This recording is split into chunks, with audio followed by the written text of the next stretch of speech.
I call the member for Wannon. Thank you, Mrs Deputy Speaker. I rise on behalf of equality and fairness this afternoon to support the amendments that should be made to this bill. And those amendments are that all the words after that be omitted with a view to substituting the following words. Whilst not declining to give the bill a second reading, the House require the government, 1, urgently to introduce legislation to reinstate the former workplace participation criteria for independent youth allowance, to apply to students whose family home is located in inner regional areas as defined by the Australian Bureau of Statistics instrument Australian Standard Geographical Classification, and 2, to appropriate funds necessary to meet additional cost of expanding the criteria for participation. Madam Deputy Speaker, it is an absolute disgrace what the Gillard government has done to regional and rural students with the changes that they have made to independent youth allowance. They say they are a government of fairness. Well, there is nothing fair that they have done to regional and rural students. I'll read to you 2 letters that I have received amongst numerous letters which go to highlight this fact. A letter I received from Roseanne Baird. Dear Dan, I am writing to you regarding the current Oz study boundaries. Our son Nicholas has just completed a gap year and is heading off to University of Ballarat to study business sport management in late February. I contacted Centrelink today to see what he was eligible to claim. Nick has worked hard for the past 4 years, commencing a part-time job at the local supermarket, going on to full-time during school holidays and then gaining full-time employment once he had completed his VCE.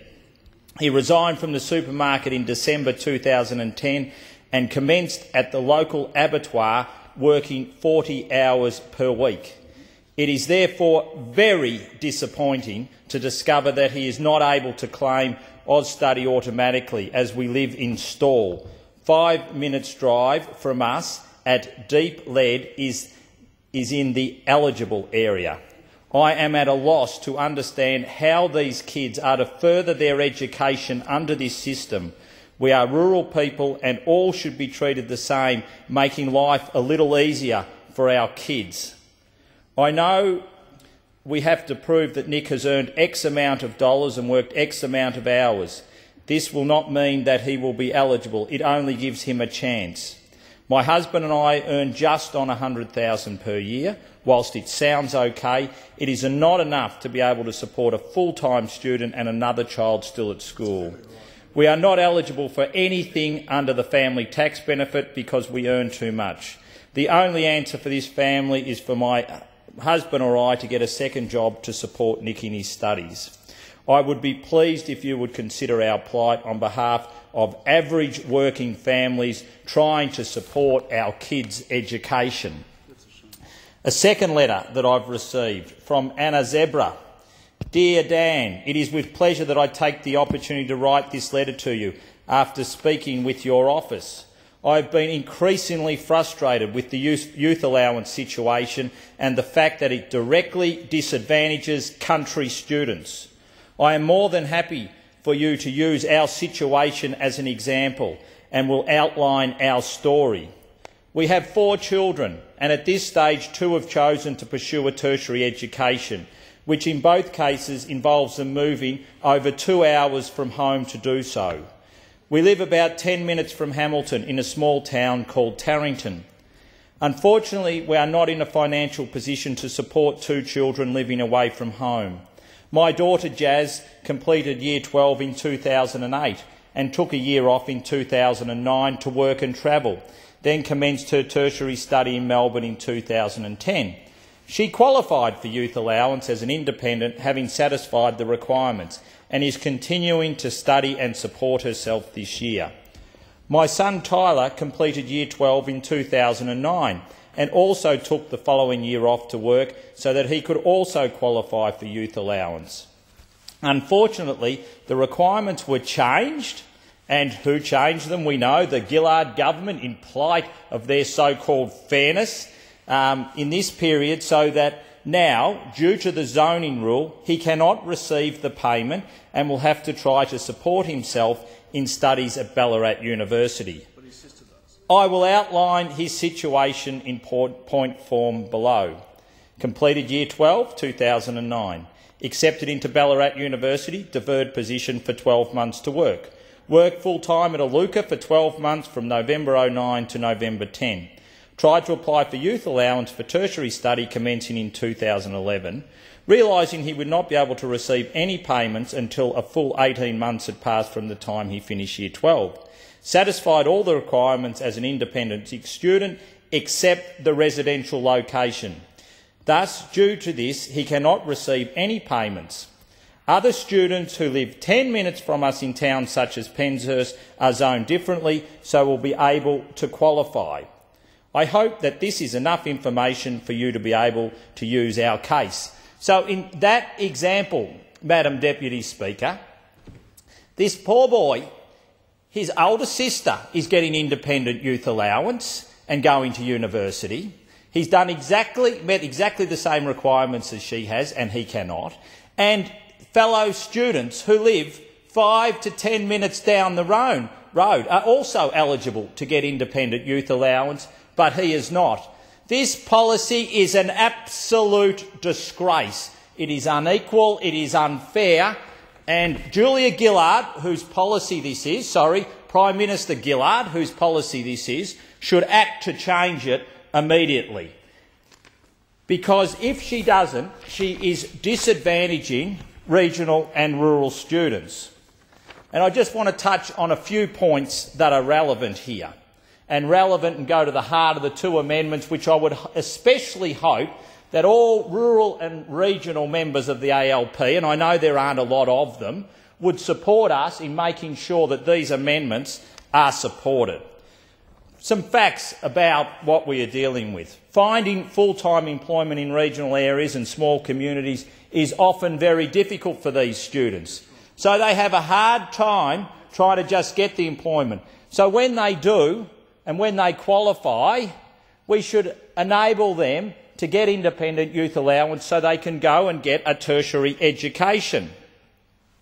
The legislation doesn't take into account seasonal employment sectors such as tourism and agriculture in regional areas, creating further barriers for regional students. So it is hardship upon hardship that the government is putting on these rural and regional students.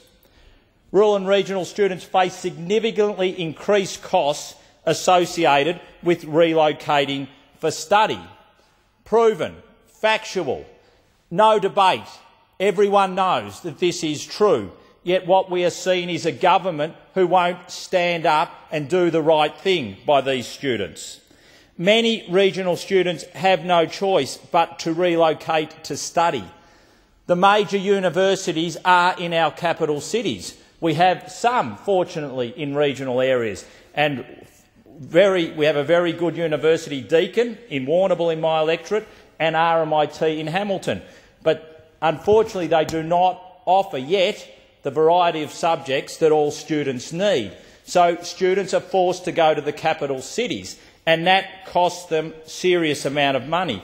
Evidence has shown that it is a financial barrier of between $15,000 to $20,000. So these students, they're prepared to do the work so that they've got some money to go to university. But what is this government doing? What is the Gillard government doing? It's taking away from them an opportunity to get some assistance to add to these costs. And yeah, the education revolution. All about education, all about fairness, all about equality, the so-called education revolution. Well, all it's done is it's revolutionised the difficulty for these regional and rural students to be able to access tertiary education. And there is not an issue which young people raise with me more than on independent youth allowance and what this government has done to make it harder for them to go and get a tertiary education. We've had petitions. We've never seen such support for petitions that have been put in the offices of people right across the country. And I'm sure in Townsville that the response has been equally as strong as what it has been in Warrnambool, in Hamilton and in other areas where regional and rural students have been disadvantaged. The other facts that we need to take into consideration: students who defer tertiary studies longer than 12 months are less likely to attend university.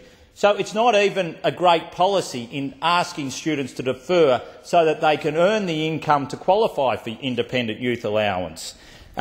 Sadly, most people who defer, their chances of them going on is less likely than if they go straight to university. Very few universities accept deferments longer than 12 months, meaning those who have to work a 30-hour week for 18 months over a 2-year period will have to give up their spot and reapply later. So the university enrolments, the system that's put in place there, also makes it harder for these regional and rural students. And yet we have a government which continues to defend this policy, this shameful policy, which was introduced under the concept of fairness. There is nothing fair about it. In fact, a Senate inquiry found 55% of metropolitan students go on to tertiary education compared to only 33% of students from regional areas. Now, you would think with a statistic like that, and I'll repeat it so that it's clear to all members of the House, a Senate inquiry found 55% of metropolitan students go on to tertiary education compared to only 33% of students from regional areas. Given that fact, you would think that the government would be working towards assisting regional and rural students go and get a tertiary education. You think that they would like to close that gap. If your core belief was education, if that was at the heart of what brought you to this place, you would think that you would try and close that gap. 33% compared to 55%. Yet what we are seeing is a policy being put in place which is going to make that gap widen. Now, we are putting in place a couple of amendments here. If you want to do the right thing, if you want to get on the side of fairness, if you want to get on the side of equality, you will support our amendment. The figures and the facts are there for all to see. The evidence. I could read into Hansard a lot more letters, a lot more cases that I've outlined today. This policy is a disgrace. It is hurting and harming regional and rural students. It is hurting and harming their ability to be able to get a tertiary education. Now, we have two simple amendments to this bill that we have put forward. Not complex. All you need to do is come across this side and you will do something which will help bridge the gap between regional and rural students and their city cousins. Now, we've got no issue that 55% of metropolitan students go on to tertiary education. That's a good statistic, and hopefully we can see that rise. But what we need to see rise also is that students from regional areas can go on and get a tertiary education. 33% is not good enough. We need to get that figure up and above 50%. Now, these two amendments will do it, and I call especially on the two country independents to get behind these amendments, because their electorates are hurt by Prime Minister Gillard's policy, which has done more damage to trying to bridge that gap than anything else. So I call on the two rural independents to get on the side of right, to get on the side of fairness and support the coalition on these two amendments. This is their chance to stand up for their electorates, to get on the side of the coalition, which cares about regional and rural areas, which goes into bat for regional and rural areas continually. This is their opportunity. Stop the game playing These two amendments will do more to help these regional and rural students than anything else. I call on them to vote with us and to make sure that these two amendments get up. Thank you, Madam Deputy Speaker.